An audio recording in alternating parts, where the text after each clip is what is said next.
Assalamualaikum and hi to Dr. Nur Afsa. Let me introduce myself. I'm Nur Komarina binti Muhammad Kamal, metric number 264774. As you can see on the screen, I will be presenting on the case 3, which is the smell, taste and touch of money and accounting policy decision. I've divided my presentation into 4 main parts, which are statement of problem, causes of problem, decision criteria and alternative solutions, and recommended plans of action. So for the statement of problem, the problem caused by MIM was that they were recognizing the fund investment contributed by UPC as a debt. The symptoms of this problem was that the investment wasn't bringing enough income. The repayment of the debt from the infusion of funds was a major point of dispute in the parents' consolidation. The inflows of funds had a positive effect on MIM's financial accounts as equity. So meanwhile, the root cause of this problem is that UPC external auditor pushed for the view that the fund should be treated as debt. So Aina was informed by a partner that he didn't see why it was deemed as an equity. So from then, the things became increasingly heated as each pressed for their point of view. This problem can cause in short-term and long-term period. For short-term, MIM probably have to continue covering loans while earning insufficient returns on investment for quite some time.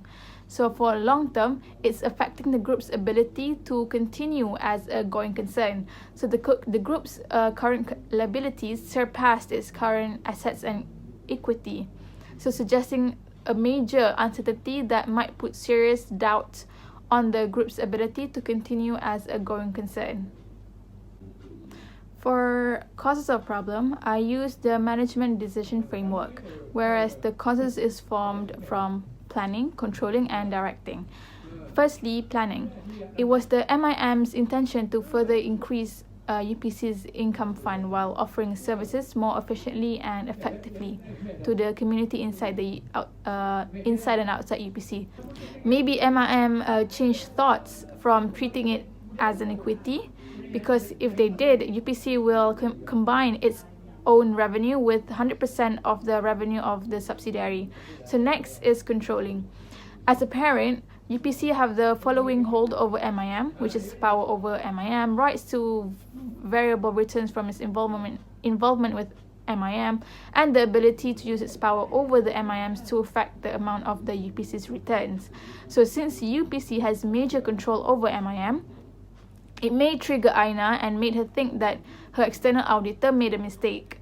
So lastly, directing. The UPC has an external auditor as their guidance or direction in this situation. So Aina may have trusted and go on with the process as she didn't have anyone else to refer other than her external auditor.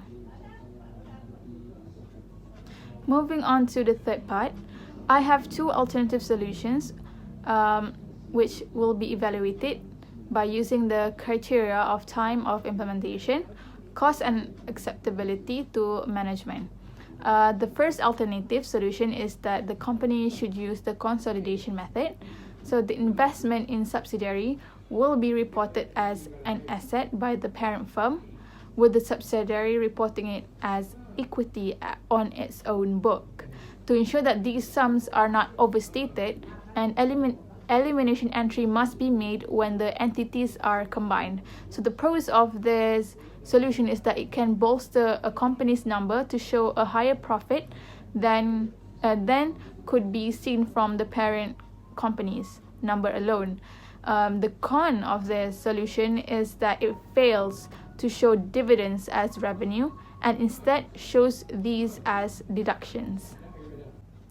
So the second solution is comparing and analyzing the situation using ratio analysis. So MIM should analyze the situation using ratio analysis like debt to asset and debt to equity ratio and compare it with the previous years. You can see that the ratios are surging each year. However, since it kept increasing by the years, the corporation is just generating more liabilities than assets and equity. It means that the firm is heavily leveraged and as a result, exceedingly dangerous to invest in or to lend. The investors will think that MIM have a lot of debt, but what they don't know is that it's just a debt to their parent company. The pros of this solution is that it helps the company to take quick action if something seems to be off. And the cons of this solution is that it may not give fully give a right decision to a certain situation, because people may tend to overinterpret it in a wrong way. For solution and implementation, I think that two alternative solutions should be combined and implemented together as one recommended plan of action. So this is because that both alternative solutions complement each other, and we cannot just implement single one of it. So in this recommended plan of action, I used SWOT analysis. In strength, it provides a parent company with a more accurate income balance.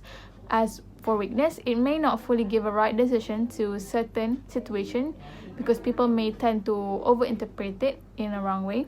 For opportunity, parent company can use the equity method to hide unfavorable numbers from investors.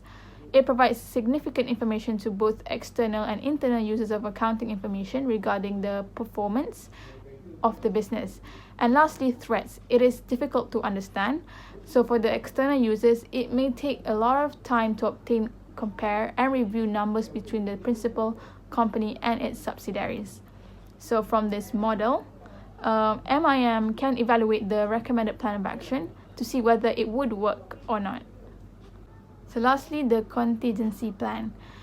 The contingency plan I suggest would be that the company should refer another external auditor who's not related to the company. So this way, there will be no mistake, bias, or manipulation occur between the parent and subsidiary companies. In this case, the external auditor can give an honest and right choice regarding certain confusion. I have referred some articles and websites to finish this task on case 3.